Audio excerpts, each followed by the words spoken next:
Profesora, colegas todos, ante todos ustedes, muy buenos días. El tema que me ha tocado exponer es de los fármacos antibióticos: gentamicina, amikacina, clindamicina, ciprofloxacina, metronidazol.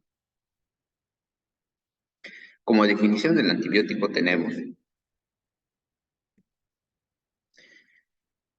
los antibióticos son sustancias químicas antimicrobianas que derivan de bacterias o hongos o se sintetizan de nuevo.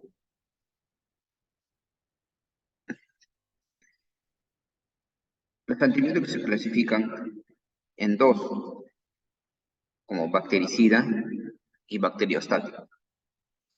Como bactericida, ejercen una acción letal para la bacteria. Como bacteriostático, inhiben transitoriamente el crecimiento de bacterias.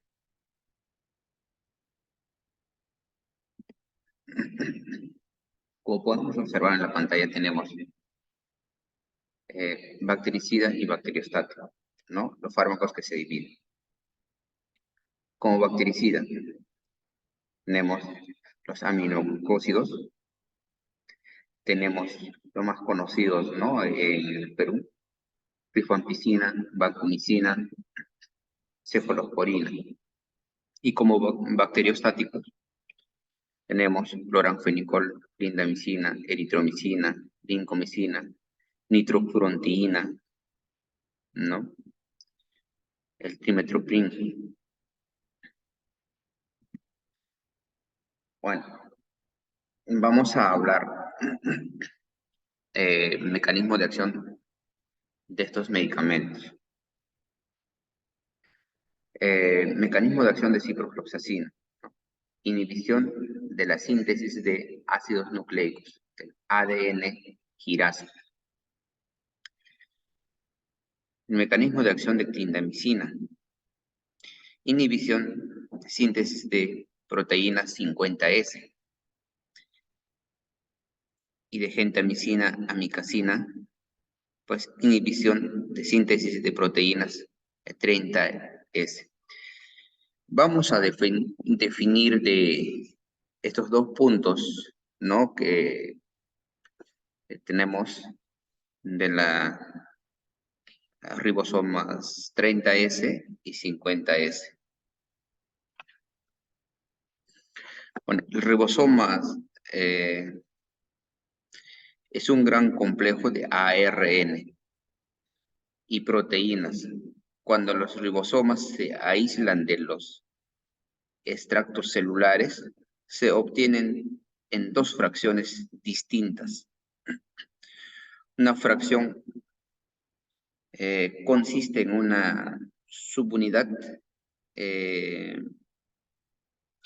pequeña llamada ribosomas 30S. Y la otra es la subunidad con fracción mayor, ¿no?, que se llama la subunidad 50S.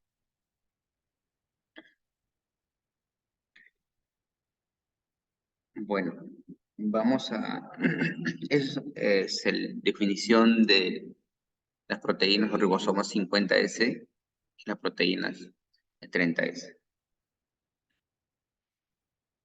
Vamos a definir de aminoglucósidos. Los aminoglucósidos son una clase de antibióticos utilizados para tratar infecciones bacterianas graves, como las causadas por bacterias de gram negativos, especialmente Pseudomonas aeruginosa. En esta familia de aminoglucósidos tenemos dos fármacos, como amikacina y gentamicina.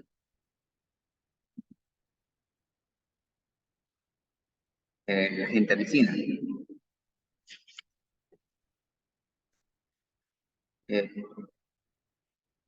producido por la Micromonospora purpurea, aislado en 1963 utilizado como antibiótico de amplio espectro y acción bactericida para el tratamiento de infecciones causadas por bacilos de gram negativa, como pseudomonas aeruginosa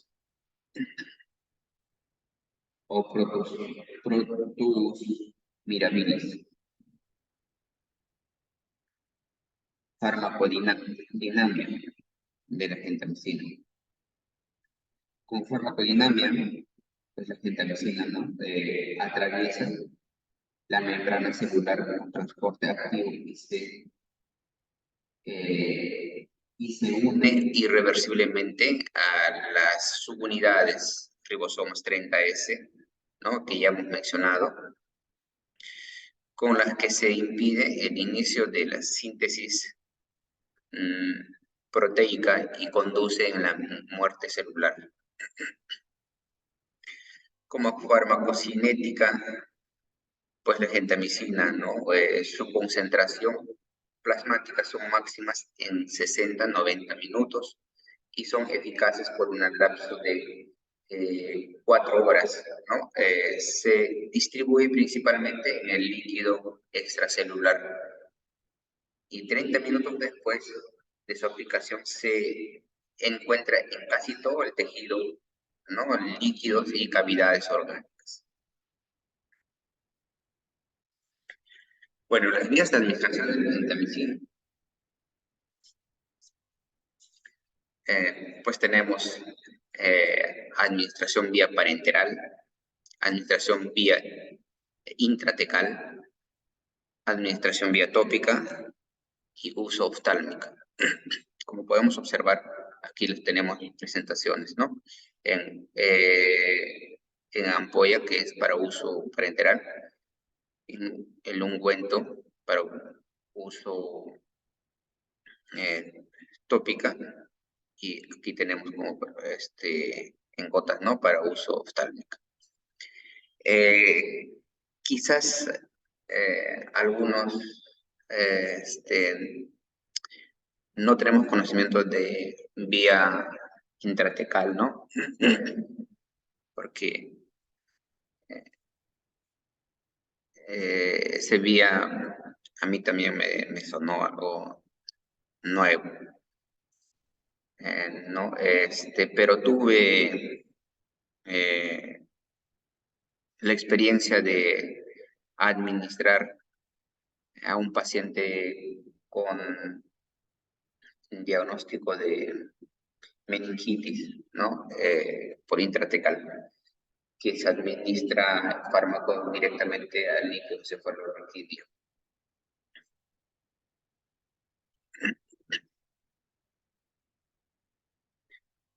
Bueno, como indicaciones terapéuticas de la gentamicina. La gentamicina está indicado en septicemia, incluyendo bacteremia y sepsis neonatal. También está indicado en infecciones de piel y tejidos blandos. También infecciones de vías respiratorias, incluida fibrosis quística. También infecciones de sistemas nerviosos central, como meningitis, ventriculitis, ¿no? En infecciones de vías urinarias. También infecciones óseas y articulares, ¿no? En infecciones abdominales, ¿no? Como por ejemplo en peritonitis.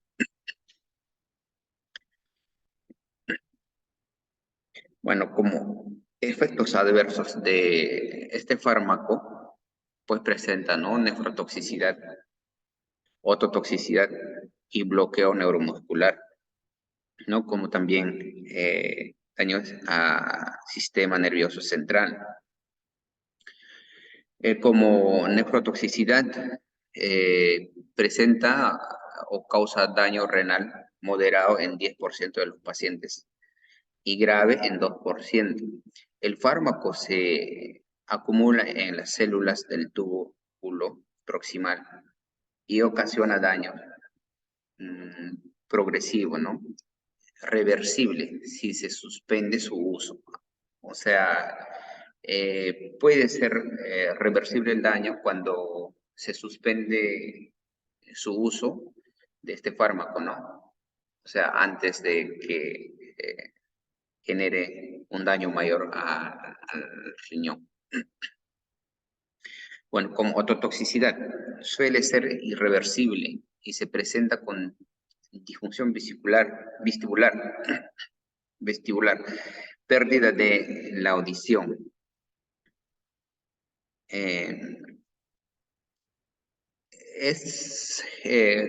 Generalmente le produce o le causa este daño a los niños, ¿no? En pregestacional. Digamos, cuando las madres reciben este tipo de tratamiento, los niños ya cuando nacen tienen que ser evaluados, ¿no? O preguntar a la madre, ¿no? Su historia clínica se ha mencionado, ¿no? De este fármacos, entonces se va a hacer un seguimiento de audición a esos niños. Como bloqueo neuromuscular, puede ocasionar depresión respiratoria, como sistema nervioso central, en confusión, depresión, desorientación, debilidad y entusiasmo, ¿no? Esto puede generar este fármaco, o sea, como sus efectos adversos.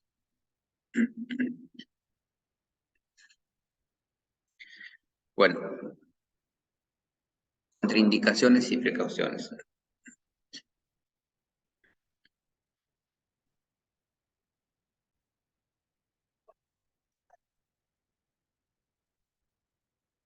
Bueno, como contraindicaciones y precauciones.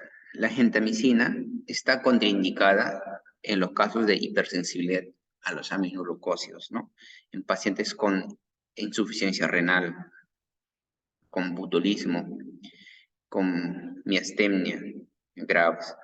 Y también está contraindicado usar este fármaco en pacientes con parkinsonismo.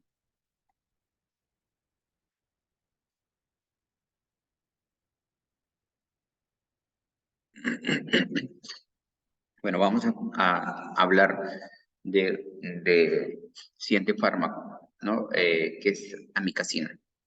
La amicacina, ¿no? Se usa en infecciones de las articulaciones, infecciones intraabdominales, como meningitis, neumonía, sepsis, infecciones del tracto urinario.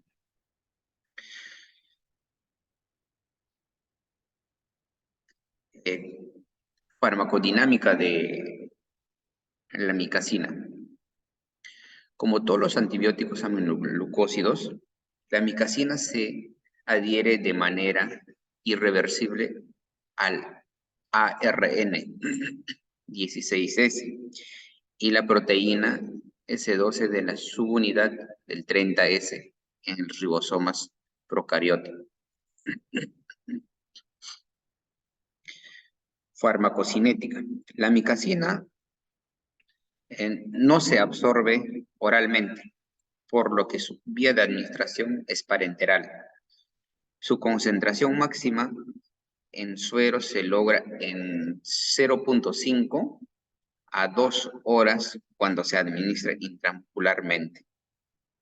Menos del 11% de la amicacina se une a proteínas de la plasma. De indicaciones terapéuticas.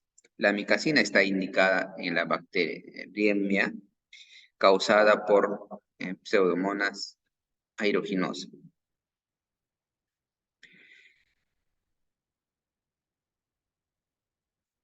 Y también por Klebsiella, ¿no? Que es resistente a la gentamicina.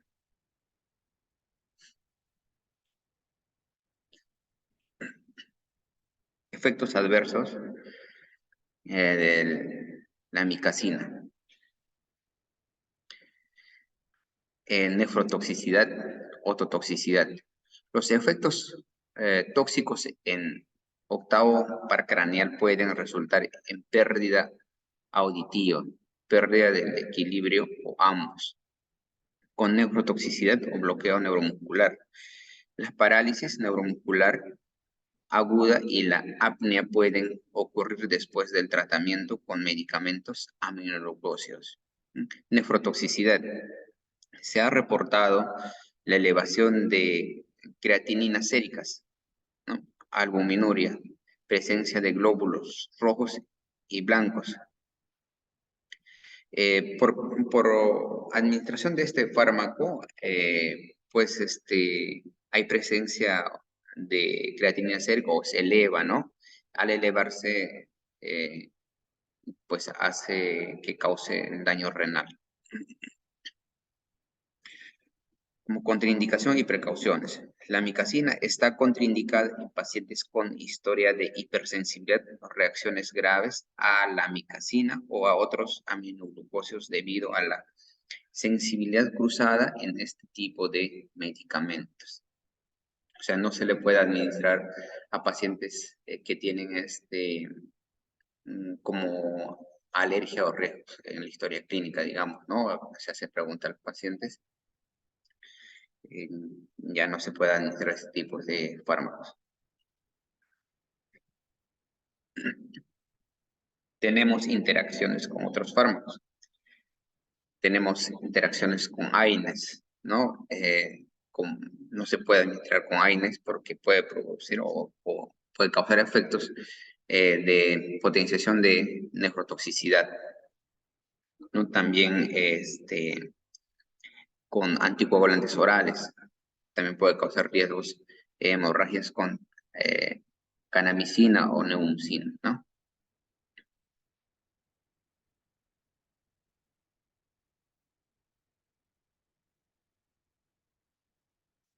Bueno, vamos a hablar también del siguiente fármaco que es clindamicina.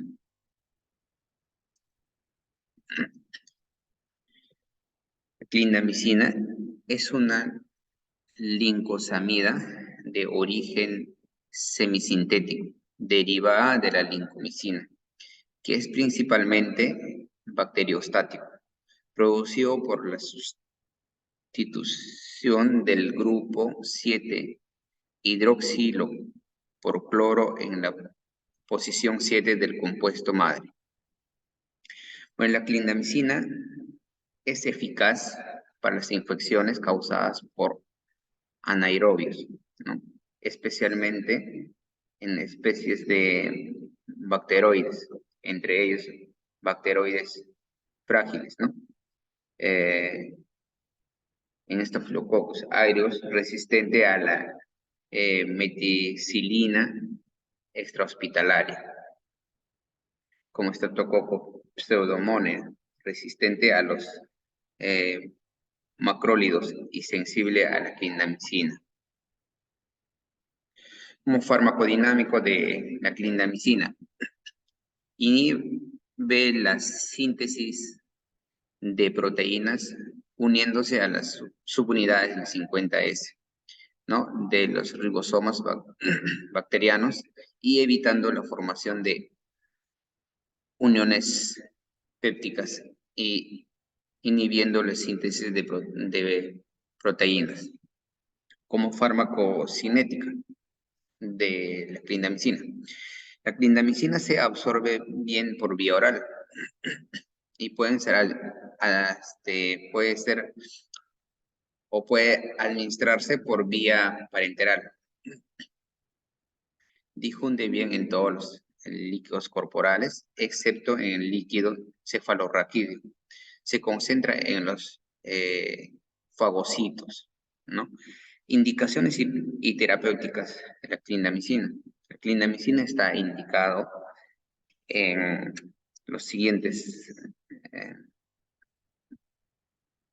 patologías, ¿no? En neumonía aspirativa, en faringoamigdalitis aguda, infecciones odontológicas, en enfermedades inflamatorias pélvicas, ¿no? Que es en sinusitis aguda y en absceso pulmonar.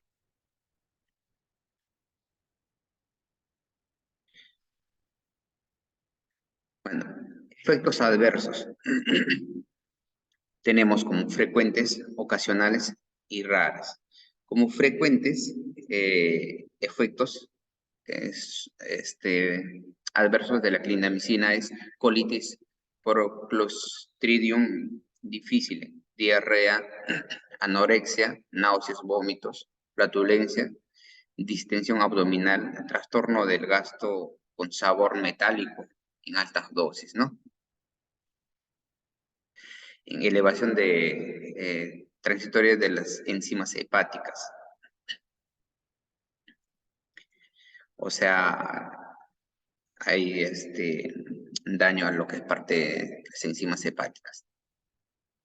En ocasionales, reacciones de hipersensibilidad, erupciones cutáneas, como podemos observar en esta imagen, ¿no?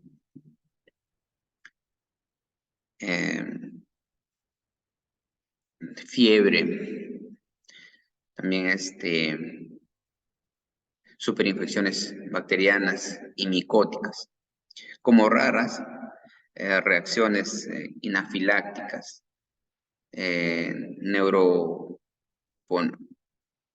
neutropenia, como trombocitopenia, ¿no? En efectos depresor sobre la contractilidad muscular, o sea, de las contracturas musculares. Contraindicaciones y precauciones de la clindamicina. Este medicamento está contraindicado en pacientes con antecedentes de hipersensibilidad al principio activo, al lincomicina o a alguno de los excipientes. También está contraindicado en pacientes con antecedentes de colitis asociada a los antibióticos, ¿no? Por ejemplo, como podemos observar en la imagen. En este caso está contraindicado.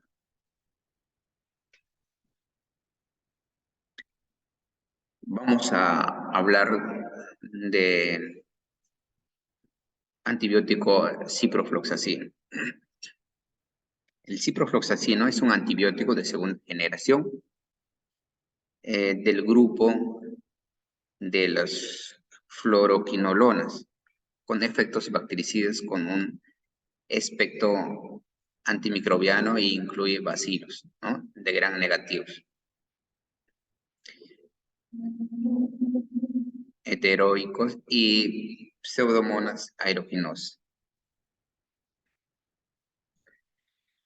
Bueno, como farmacodinámico del ciprofloxacino. La acción bactericida de ciprofloxacino se debe a la inhibición tanto de la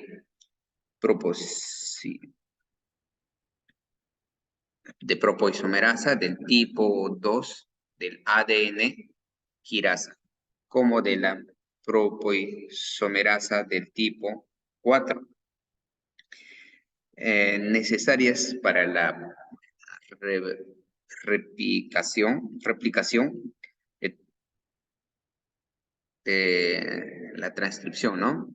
La reparación y la recombinación del ADN bacteriano.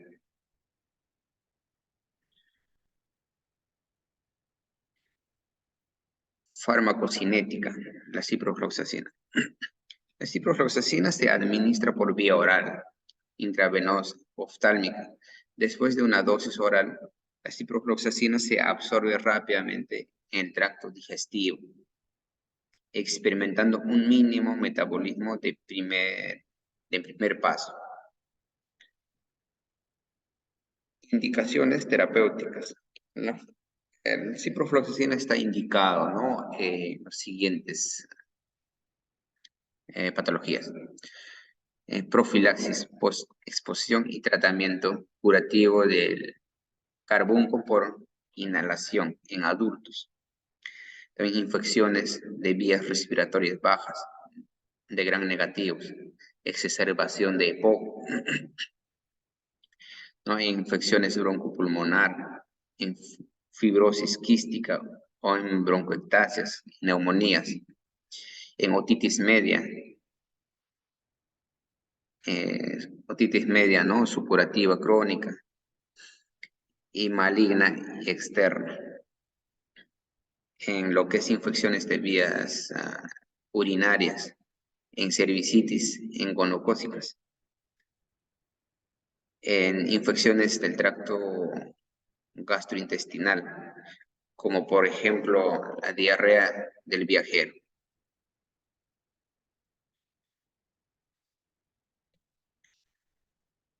Como efectos adversos de la ciprofloxacina, tenemos, ¿no? Cardiovasculares, dermatológicos, gastrointestinales, hematológicos, neuromusculares y esqueléticos, oculares, trastornos del oído y del laberinto, trastornos renales y urinarios, trastornos respiratorios, ¿no? Es como efectos adversos. Y como contraindicaciones, está contraindicado la ciprofloxacina en hipersensibilidad a quinolonas, en pacientes con artropatías cuando se administra a animales o inmaduros o en pacientes pediátricos, ¿no? Pacientes con arritmias. No se puede administrar ciprofloxacina en pacientes con hipocalemia.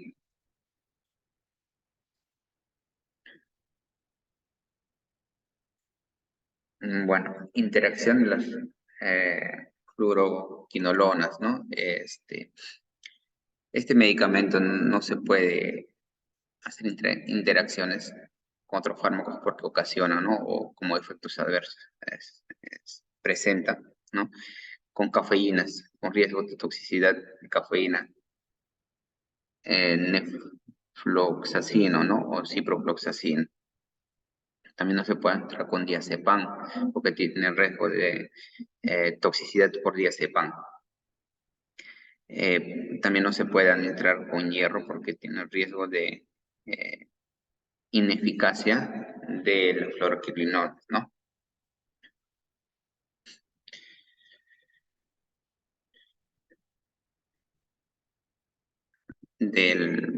Vamos a hablar del fármaco que es antibiótico, metronidazol. Es un agente sintético, antibacteriano y antiparasitario, que se encuentra clasificado dentro de las clases de nitroimidazoles y cuyo uso en las prácticas clínicas ya tienen más de 35 años. O sea, este medicamento ya tiene en el mercado y en el uso clínico ya más de 35 años, ¿no? Eh, y con el año que pasa, van descubriendo que este medicamento no solo es antibacteriano, también sirve para tratar otros tipos de patologías, ¿no? Como, por decir, para los parásitos, ¿no? Bien claro y menciona que es antiparasitario.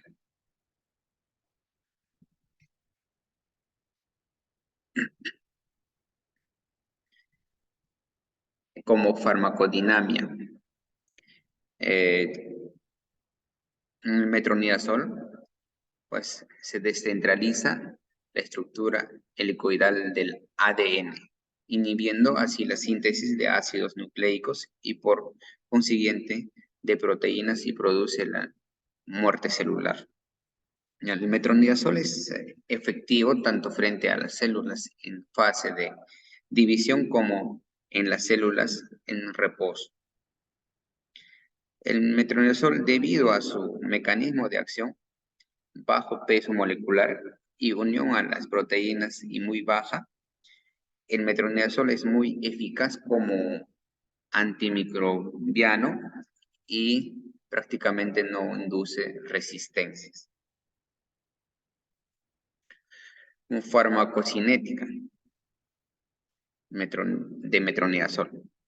Los niveles en suero pueden llegar a detectarse después de una hora de la ingestión de una dosis de 50 miligramos, ¿no? Alcanzando una concentración plasmática máxima en 0,25 a 4 horas. La absorción es excelente, presentando una biodisponibilidad de más de 90% por vía oral. Tanto la administración oral como intravenosa del metronidazol son ampliamente distribuidos en los tejidos y fluidos del organismo. También se han encontrado concentraciones bajas en tejidos placentarios y en la leche materna. El metronidazol en humanos es principalmente excretado por vía renal. O sea, es principalmente excretado vía renal y renal, ¿no? Indicaciones de metronidazol. El metronidazol está indicado en amibiasis, en giardiasis, que son parásitos, ¿no? En tricomoniasis, en vaginitis inespecífica, ¿no? O sea, el uso de este medicamento no solo es como uso antibiótico, sino como uso antiparasitario, ¿no? Que causan infecciones parasitarios, en ese caso también se puede indicar, ¿no? Como reacciones adversas, los efectos adversos de metronidazol raramente son lo suficientemente severos como para causar la suspensión del tratamiento. O sea, en la administración de metronidazol en raras veces puede ocasionar como efectos adversos, ¿no? Como para suspender su tratamiento. Contraindicaciones y precauciones. El metronidazol está contraindicado en pacientes con enfermedad activa del sistema nervioso central. O sea, los pacientes que están con enfermedad del sistema nervioso central no se le puede administrar este tipo de fármaco. Las dosis debe ser disminuidas en pacientes con enfermedad obstructiva del hígado. O sea, hay pacientes también que tienen esta enfermedad del hígado, ¿no? Como por decir, cirrosis hepática, cirrosis alcohólica, ¿no? Se debe de dar en dosis baja. Como cuidados de enfermería. Entre las actividades de los enfermeros que involucran el uso seguro de antimicrobianos, se destacan la responsabilidad de asegurarse que realicen cultivos bacteriológicos antes que comience la administración, ¿no? O sea, si el médico indica a tal paciente y empezamos con estos fármacos, entonces se debe de preguntar antes, ¿no? Si vamos a realizar un cultivo a ese paciente antes de administrarlo. Y también como cuidados de enfermería, ¿no? Revisar la prescripción, la dosis del fármaco. También como cuidados de enfermería, debemos ver o evaluar a nuestro paciente que esté bien hidratado antes de recibir este fármaco y después de recibir, porque puede ocasionar daño renal, ¿no? También hay que revisar las vías de administración, si está permeable, porque estos fármacos pueden ocasionar flebitis. Hay que ver si el fármaco o este tipo de antibióticos, no solo en este tipo de antibióticos, sino en todo medicamento se debe de revisar primero fecha de caducidad, ¿no?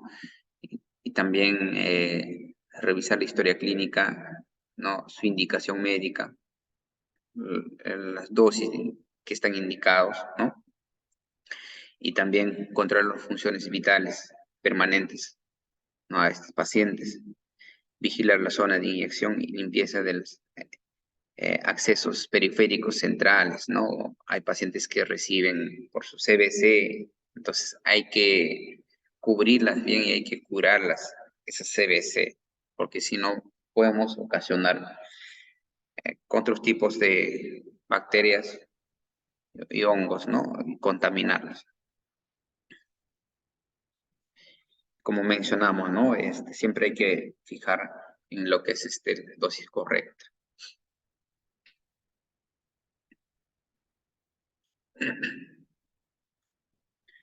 Bueno, como aporte científico, tenemos, ¿no? Según diversos estudios en los cuales la dosis de aminoglucósidos en el RN debe ser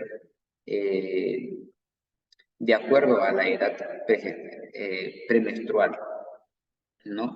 Mientras menos edad o prematuro sea, las dosis van a ser más espaciadas, ¿no? Varían según la edad gestacional. Va a ser indicado cada 48 horas, cada 36 horas, cada 24 horas. Todo esto por evitar, o sea, el riesgo de ototoxicidad, ¿no? Acá como podemos observar,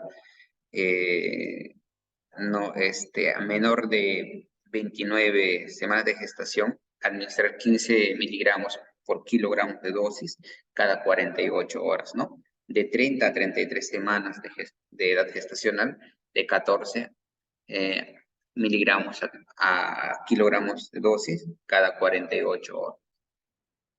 Y de 34 a 37 semanas, las dosis que indican hacer de 12 miligramos por kilogramos de dosis cada 36 horas, ¿no? O sea, va espaciando, ¿no?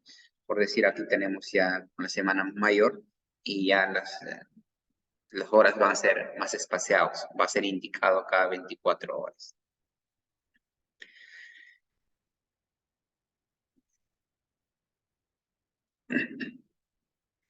Bueno, por ello, en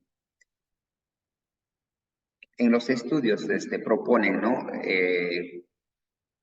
Hacer el tamizaje auditivo para evitar problemas de audición según su tratamiento sin- con estos antibióticos, ¿no?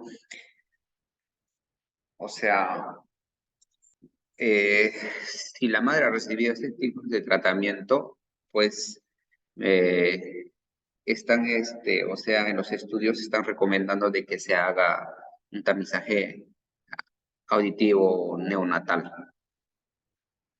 ¿no? Para evitar problemas, audiciones más adelante y problemas de habla y lenguaje, ¿no?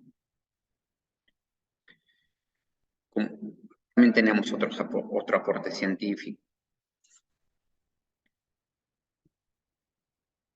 Eh, Mira, las complicaciones específicas asociadas a la neumonía comunitaria, ¿no? Son el derrame pleural, empiema, ¿no? O absceso pulmonar, como podemos observar, ¿no? El 20 a 60% de los episodios de neumonía manejados en el hospital presenta infusión pleural. La mayoría evoluciona favorablemente con el tratamiento de antibióticos y se estima que cerca del 10% de los casos se complican con infecciones del espacio pleural o empiema.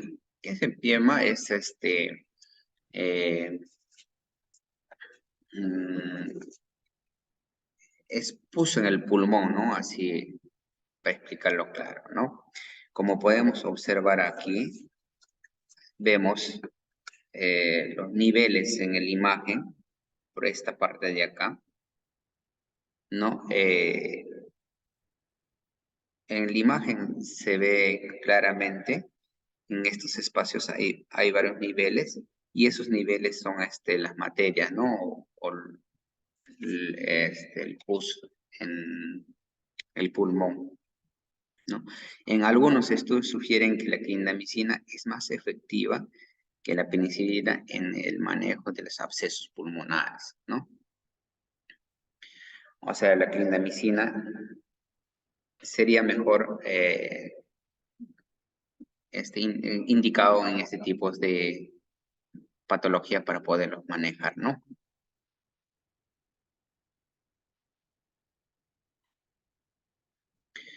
Bueno, también tenemos otro aporte científico. de la meningitis bacteriana es una enfermedad que amenaza a la vida a cualquier edad, ¿no?